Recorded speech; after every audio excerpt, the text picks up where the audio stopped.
Keir Starmer, once regarded as the shining hope of the Labour Party, now finds himself plunged into the depths of an unprecedented crisis following a shocking revelation on live television. Investigative journalist Isabel Oakeshott courageously unveiled startling details about a massive cover-up in Southport, which immediately shattered Starmer's credibility and left him in utter turmoil. With the truth finally exposed, both the Labour Party and Starmer's entire political future hang by a thread.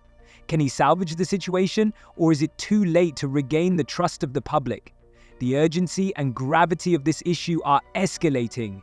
In today's video, we will explore this critical topic.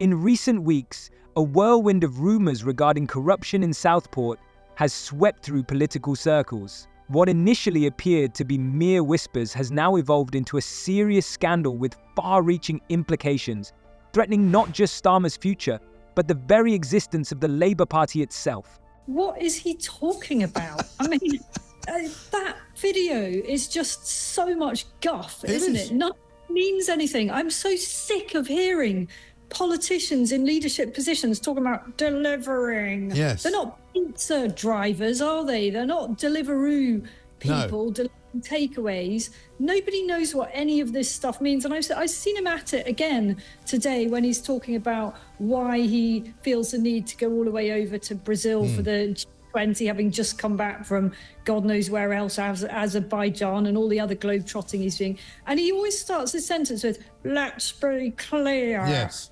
Whenever any politician says, "let's be clear," that just means they're playing for time and trying to make themselves sound more important. The controversy rages on amid a significant public outcry, plunging the Labour Party into deep disarray.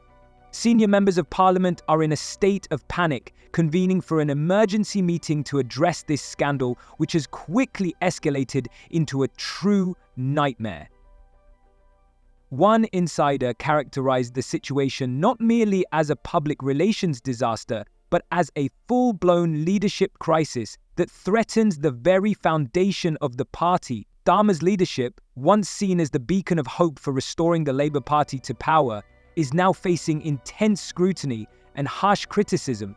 Isabel Oakeshott has ominously suggested that the Southport scandal is merely the beginning, warning that more scandals could be on the horizon, each potentially more damaging than the last.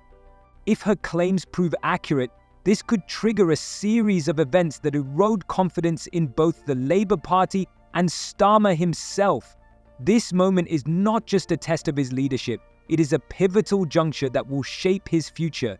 Will he step up, acknowledge his mistakes, and work to rebuild trust, or will he remain in the shadows, leading the Labour Party toward further decline? In light of these unexpected developments, a petition demanding Keir Starmer's resignation has already garnered over 3 million signatures and continues to gain traction by the hour. Look at the state of the country. Does anyone honestly think that Labour is delivering whatever it is he says they're delivering? They're just delivering more woe, more problems. Yeah, well, I mean, look at what he's going to miss because he's in Brazil, cozying up to President Xi. He's going to miss the farmers' protest, which is possibly going to be the single biggest issue, which might be a problem for this government and might even bring them down. Jeremy Clarkson apparently is going to be out front leading it. I've been already told by people that I know inside of the police who are suggesting that they might try and stop them from getting down to Westminster because they're frightened, they're terrified. Many are labelling it the largest political petition of the year. And this is more than just rhetoric. It represents a cry of anguish, highlighting the profound disappointment stemming from the Southport scandal and the stifling culture of secrecy within the Labour Party. Following Isabel Oakeshott's shocking revelations on live television, Keir Starmer's reputation crumbled like a house of cards. The unforeseen exposure of significant fraud in Southport has devastated the credibility of both Starmer and the Labour Party, leaving only the remnants of hope in its wake.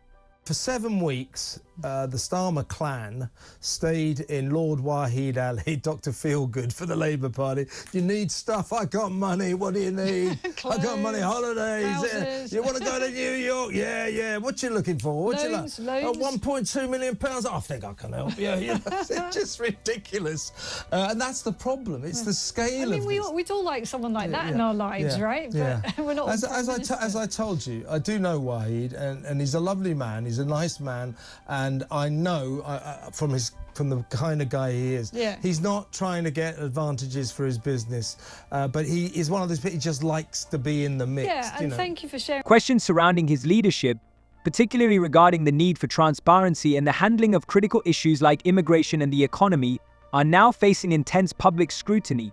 The Labour Party finds itself ensnared in an unprecedented crisis, with their once inspiring promises of change disintegrating before our eyes.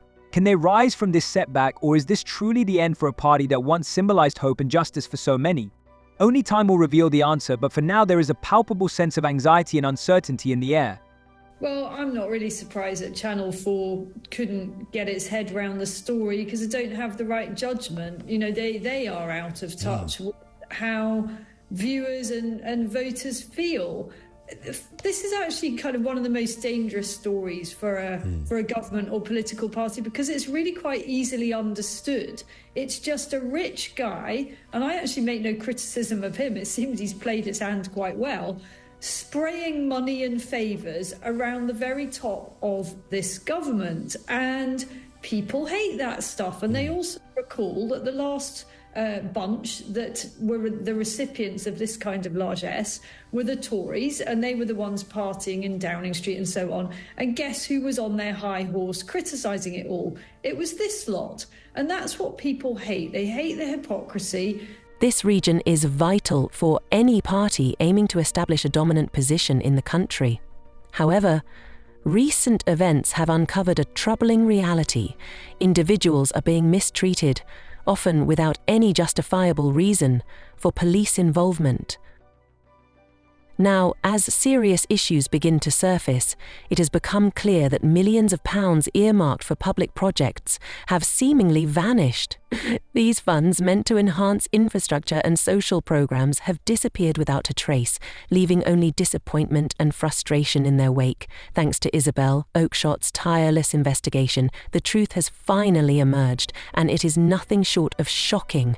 Oakeshott, recognised for her unwavering approach, unveiled a series of startling revelations accusing the Labour leadership under Starmer of prioritising their political survival over integrity.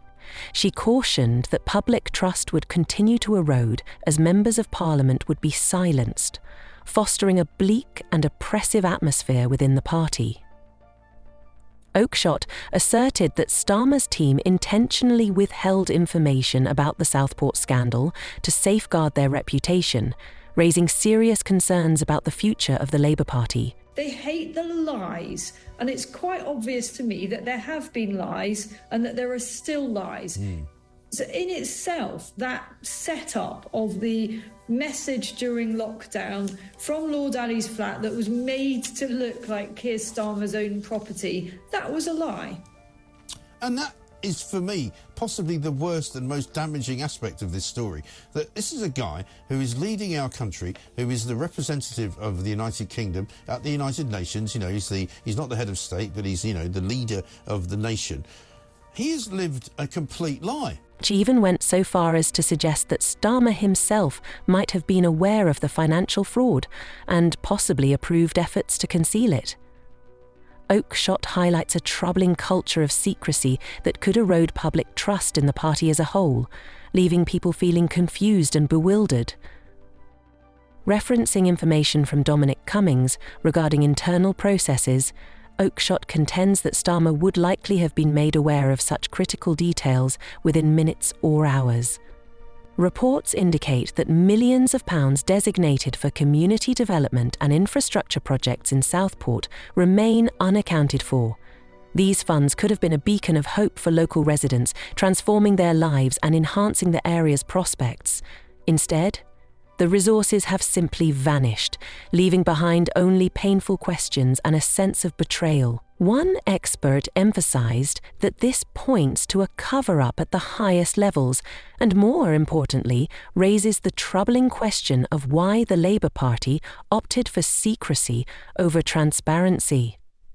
This situation is deeply concerning and casts doubt on the party's future. So I think there is something bigger going on here, and it's annoying because I don't know what it is. And I know that the lobby of political journalists at Westminster feel the same. All of us instinctively feel that there is some big fact here that we're not being made. I mean, I'm going to ask the question because nobody else will. Is it some kind of sex thing, do you think? So there have long been rumours about Keir Starmer's private life, and they certainly aren't to do with any kind of doubts over his sexuality, if I can put it delicately.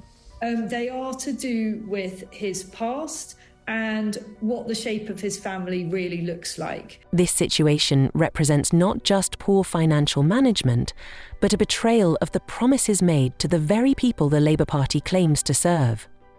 The timing of this scandal appears to have been meticulously planned, as it seems that Starmer and the Home Secretary were fully aware of these critical details from the outset. The most alarming aspect of this scandal is the Labour Party's response to the fallout. Internal sources indicate that whistleblowers trying to reveal the truth have faced threats and intimidation. Proud of their professional liars, rather than promoting transparency, Starmer's leadership has silenced those who dare to speak out. Public reaction has been swift and intense, with social media platforms inundated with expressions of anger and disbelief. One notable tweet encapsulated this sentiment, stating that Starmer promised a new era of politics, yet all we have seen is a continuation of the old ways. Petitions calling for a comprehensive, independent investigation into the Southport scandal are rapidly gaining momentum, with thousands of signatures collected within hours. This is not just a political scandal, it is a violation of public trust, with voters demanding accountability. We are witnessing one of the largest cover-ups in history. What are your thoughts on this video? Share your opinions in the comments and we'll see you next time.